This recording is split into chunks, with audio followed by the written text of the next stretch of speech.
Welcome, brave soul. I am the forgotten storyteller. Before we begin, tap that like button if you dare, and drop a comment below telling me where in the world you're listening from. And if you make it to the end of this video, I hope to see you in the next story. I hope you're ready, because I am. Let's begin. The real estate agent smiled too wide for a Monday morning. Her teeth were perfect, her suit was immaculate, and her voice carried that practiced cheer that made Emma Carter uneasy. And as you can see, the agent chirped, sweeping an arm toward the spiral staircase, this home is one of a kind, restored to its original Victorian glory, but with modern touches. Emma's husband, David, was already halfway up the staircase with their 10-year-old son, Liam. His laughter echoed down, a bright sound that bounced off the high ceilings and polished floors. Emma followed the agent through the grand foyer. A chandelier glittered like captured starlight. The house smelled faintly of lavender polish, but underneath, there was something else, a mustiness like old pages sealed away too long. It's beautiful, Emma admitted, too beautiful for what they were paying. The agent's smile tightened. We like to give families a fresh start here. A chance to make this house a home again. Emma frowned. Again? Oh, old houses. They all have stories. The agent's tone was breezy, but something flickered in her eyes, something she quickly masked before leading Emma to the massive kitchen. By evening, papers were signed. The Carter family moved in 2 weeks later. The first few days were normal enough. Boxes stacked in corners, Liam racing through hallways, calling out echoes of his own voice. The house seemed almost too big for 3 people, every room swallowing sound into silence as soon as the laughter faded. At night, Emma sometimes woke to the creaks of settling wood, or what she told herself was settling wood. But on the 4th night, she woke for another reason, a laugh. A child's laugh. She sat up in bed, heart thudding. David snored softly beside her, oblivious. The sound came again, soft, high-pitched giggles coming from downstairs. Emma slipped out of bed and padded toward the hallway. Moonlight stretched thin silver fingers across the floorboards. She listened, breath held. Silence. Then footsteps. Light, quick steps racing down the hall toward Liam's room. Her stomach dropped. Liam? She whispered, hurrying toward his door. When she pushed it open, he was asleep, blankets bunched around him. The window was closed. The room was empty. Emma stood there, skin prickling, before quietly shutting the door. Maybe a dream, she told herself. That was all. Just a dream. On the 7th night, Emma woke again, this time to whispering. She couldn't make out the words, just the sound. Soft, like breath against glass. It came from the hallway. She slipped out of bed, careful not to wake David, and crept to the door. The whispers stopped. Then, faintly, a voice, "Come play with us." Her heart lurched. This time she didn't hesitate. She ran to Liam's room, flung the door open. It was empty. The bed was rumpled, sheets trailing onto the floor. The window was open, curtain billowing in the night breeze. "Liam?" Her voice cracked. She bolted to the window and leaned out. The yard stretched pale under the moonlight. No sign of him. "David," she screamed. Her husband stumbled into the room, blinking against the light she had snapped on. What is it?" "It's Liam. He's gone." They tore through the house, calling his name, panic rising with every unanswered shout. Emma's hands shook as she searched the closets, the attic, the bathrooms. David checked the yard, the garage, even the street. Nothing. Finally, Emma remembered the basement. She had never seen it. The door was old, iron-bound, and locked when they moved in. The agent had laughed off their questions. "Just storage," she'd said. But now Emma stood before it, cold sweat sliding down her spine. The lock was open. She pulled the door wide and the stench hit her, damp and something else. Something rotten. "Liam?" Her voice trembled as she stepped inside. The stairs groaned under her weight. The basement was vast, stretching farther than it should have. The walls were stone, slick with moisture. And then she heard it. Giggling. Emma froze. Shapes moved in the dark. Small shapes too small to be adults. Shadows flitting just beyond the edge of her sight. "Liam?" Her voice cracked. A whisper came, soft and sweet. "He's ours now." Emma spun and saw them. Children. Dozens of them standing in the shadows. Their eyes glowed faintly in the dark. Their clothes were old and tattered. Some were wet, as if dragged from a river. Others had gaping mouths, black as tunnels, where screams might have once been. And all of them were smiling. David's voice roared from above. "Emma? Did you find?" Something cold brushed Emma's hand. She jerked back, staring at the tiny, pale fingers curling around hers. A little girl stood before her, head tilted, hair hanging in clumps, skin gray and bruised. "Don't take him," Emma whispered, tears streaming. "Please, don't take my son." The girl's smile widened, splitting impossibly wide. "You can't have him back." The laughter rose, dozens of voices echoing off the stone. Emma stumbled backward, heart hammering, as the children began to move closer, slow, silent steps, their eyes gleaming like broken glass. From the shadows, something stirred. Something bigger. Something wrong.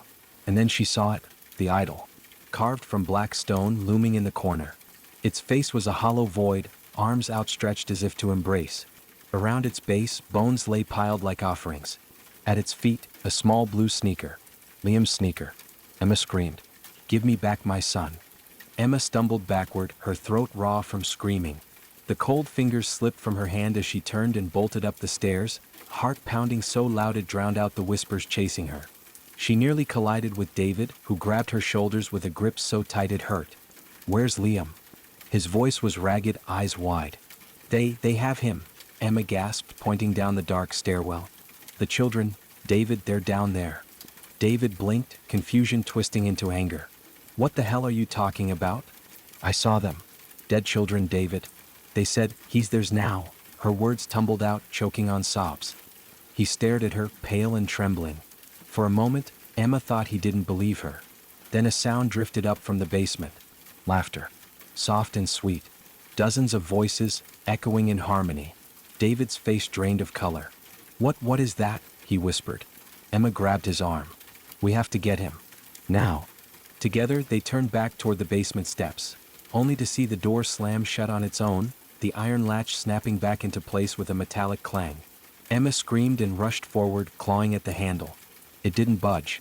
David shoved her aside and yanked hard, muscles straining, but the door didn't move an inch. It felt as though something on the other side was holding it shut. "Get the axe," David barked. Emma sprinted to the garage, nearly slipping on the polished floor, and returned with the heavy axe they'd used for firewood. David swung with a roar, the blade biting into the door. The sound was deafening, echoing through the empty halls. Again and again he hacked at the iron-banded wood, splinters flying, until at last the door crashed open. The basement gaped below them like a mouth. It was silent now. Silent and dark. Emma gripped David's arm. "We have to go down." He hesitated. "Emma, maybe we should call." "We don't have time," she screamed, and before he could stop her, she started down the stairs. The air grew colder with each step. Emma's breath fogged in the darkness. Her heart thudded like a drum, echoing in her ears. She gripped the railing, knuckles white. "Liam?" she called softly, voice breaking. No answer. When they reached the bottom, the stench hit again, rot, mold, and something coppery. Emma gagged, pressing her sleeve to her mouth. David held the axe tightly, his eyes darting around. The basement seemed bigger than before. The walls stretched into darkness, vanishing beyond the weak beam of David's phone flashlight. Emma spotted something glinting on the floor and knelt, trembling fingers brushing against it. A small blue sneaker. Liam's sneaker. Emma's sob caught in her throat. "Oh God, David." Then a giggle, clear as a bell. From the shadows. The light flickered. Something moved. Small figures stepping into the edge of the glow. Children, their faces pale and hollow, eyes glowing faintly like embers. David raised the axe. "Stay back," he shouted, voice cracking. They didn't. They smiled. Emma clutched David's arm. "What do you want?" she screamed at the figures. "What the hell are you?" One of the children stepped forward, a boy no older than 8 with sunken cheeks and torn suspenders. His voice was soft, like wind through leaves. "We live here," he whispered. "You don't belong here, now get out. We just want our son." Emma cried. "Please, just give him back." The boy tilted his head, smile widening. "You can't have him. He's ours now. We have to play, forever." More laughter spilled from the dark, and Emma felt it then, the air thickening, pressing against her skin like cold fingers. Shadows shifted and shapes loomed. The idol stood behind them, towering and black, its hollow face grinning. David stepped forward, axe raised. "I swear to God I'll take you all out." The boy's eyes snapped to David, and suddenly David couldn't move. Emma watched in horror as the axe clattered from his frozen hands, and his body went rigid, muscles locking as if turned to stone. "David!" she screamed, shaking him, but he didn't respond. His eyes darted wildly, the only part of him that could still move. The children circled, their bare feet whispering against the stone floor. They chanted softly, voices weaving together like a lullaby. "Come and play with us, come and play, Emma." Emma grabbed the axe, hard hammering. She swung wildly at the nearest child, but the blade passed through him like he was made from smoke. He giggled, and the others laughed with him, their laughter rising in a horrible crescendo. Something cold brushed her ankle. She looked down and screamed. Small hands were gripping her legs, clawing up her calves, pale and impossibly strong. She kicked and thrashed, but more hands joined in, pulling her down. The axe slipped from her grasp and clanged against the floor. "Liam," she shrieked, sobbing. "Liam, where are you, son?" Then she heard it. A voice, small and terrified, echoing from the darkness. "Mommy?" Her head snapped up, and there he was. Liam, standing at the far end of the basement just beyond the idol. His face was streaked with tears. "Mommy? Help me." Emma tore free from the grasping hands and ran, lungs burning, ignoring the voices shrieking behind her. She stumbled toward her son, arms outstretched, when the idol's hollow eyes began to glow. The ground shook. Dust rained from the ceiling as cracks spidered through the stone floor. The idol seemed to grow, its shadow stretching like black wings across the room. Liam screamed as the floor beneath him split open, a jagged chasm yawning wide. "No!" Emma lunged forward, grabbing his arm just as the ground gave way. She pulled with everything she had, but something was pulling back. Something strong, something unseen. The children's laughter turned to screams of joy, echoing like 1,000 bells as the chasm widened. A foul wind blasted upward, carrying the stench of decay and something far worse. Emma held on, sobbing. "I won't let you go. I won't." Then a voice behind her, cold and sweet. "You can stay too." Hands gripped her shoulders, small, icy hands, and yanked her backward. She lost her grip on Liam. His scream cut through the darkness as he fell into the abyss, swallowed by shadow. Emma's own scream joined his, rising and rising, until it was cut off. Emma awoke to darkness. Not the kind of darkness that comes with night, but something thicker, heavier, like black water pressing against her skin. Her lungs burned as she dragged in a breath, and the taste of earth filled her mouth. She tried to move. Pain shot through her limbs, but they obeyed. Slowly, shakily, she pushed herself up. Her palms scraped against stone, cold, slick, and pulsing faintly beneath her touch. Panic set in. Where the hell am I? She blinked hard, and shapes began to form in the dark. Walls loomed, carved with jagged symbols that seemed to writhe when she looked at them too long. The air was damp and smelled of rot and something metallic like blood, she realized with a shudder. Then she heard it. The laughter. Soft and distant, echoing through the tunnels. Emma staggered to her feet, panic surging. "Liam?" she called, voice cracking. "Liam, answer me." No reply, only the giggles, closer now. Dozens of them, skittering through the dark like spiders. She stumbled forward, her bare feet slapping against the wet stone. Shadows danced at the edges of her vision. She could feel them, the children, following her, circling her, their whispers like tiny fingers brushing her ears. "Play with us, forever and ever, please, Emma." Emma broke into a run, her breath ragged, tears blinding her. The tunnel twisted and turned, leading her deeper and deeper. The air grew thicker, hotter, carrying a foul stench that clung to her skin. Finally, the passage opened into a vast chamber. At its center stood the idol. It was monstrous up close, carved from black stone that drank the light. Its face was a gaping void, its arms stretched wide in eternal hunger. Around its base lay bones, hundreds of tiny bones, bleached and broken. Skulls stared up at her with empty sockets. And there, at the foot of the idol, sat Liam. "Liam." Emma ran to him, sobbing with relief as she dropped to her knees and pulled him into her arms. His little body trembled against her. "I've got you, baby, I've got you." "Mommy," he whispered, voice small and shaking. "They said, you have to stay." Emma froze. Slowly, she pulled back enough to look into his face. His eyes glowed faintly. His smile was too wide. Before she could react, hands erupted from the ground, small, pale hands that gripped her ankles, her wrists, her waist. They yanked her down, slamming her onto the cold stone. She screamed and thrashed, but the hands held fast. Children emerged from the shadows. Dozens of them, their hollow eyes gleaming, their smiles sharp. They moved in perfect silence now, surrounding her, their faces twisted with something that was not innocence. Liam stood among them, watching. His expression was blank, empty, as if her son had been hollowed out. "Please," Emma sobbed. Please don't take him. Take me instead. A little girl stepped forward, the same one who had touched Emma's hand before. Her voice was soft and sweet. You don't understand. You don't get to choose. Emma's scream tore through the chamber as the idol's eyes flared with light.